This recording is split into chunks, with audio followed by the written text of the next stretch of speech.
L-Speaker Angelo Farrugia reġa' tenna l-proposta tiegħu li l-Music jibqa' jaqa' taħt il-Parlament. Farrugia għamel dan l-appell waqt id-diskors tas-7 Ġunju ftit tal-jimilu u reġa' tennih fl-laqgħa tal-membri tal-Parlament Ewropew il-ġodda li saret it-tnejn filgħodu. Il-membri parlamentari Ewropej eletti żaru lil Angelo Farrugia fl-uffiċċju tiegħu. Hawn fisser kif il-proposta li l-Music jaqa' taħt il-Parlament hija mnebħa mill-ħsieb li r-riżorsi li għandu dan il-Kumitat li jispeċjalizza dwar materji Ewropej u jkunu jistgħu jintużaw mill-Parlament fl-iskrutinju tal-liġijiet Ewropej. Proposta oħra li jagħmel Angelo Farrugia hija dik li l-membri parlamentari Ewropej ikunu jistgħu jipparteċipaw fil-Kumitat tal-Affarijiet Barranin tal-Parlament.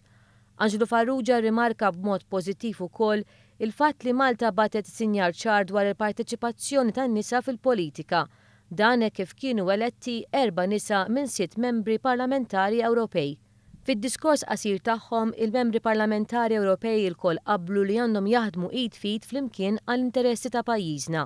Huma esprimaw ukoll ix-xewqa li jkun hemm aktar kuntatt bejn il-Parlament lokali u bejn ir-rappreżentanti tal-Maltin fil-Parlament Ewropew. Xi ħaġa li qabel magħha l-Speaker Farrugia li fakkar kif it-Trattat ta' Lisbona għadda lill-Parlamenti Nazzjonali iktar poteri. Preżenti kien hemm ukoll il-wib tal-Partit Laburista Carmelo Abela kif ukoll il-wib tal-Partit Nazzjonalista David Agius. Il-kap tad-delegazzjoni Laburista Alfred Sant ma kienx preżenti peress li jinsab imsiefer.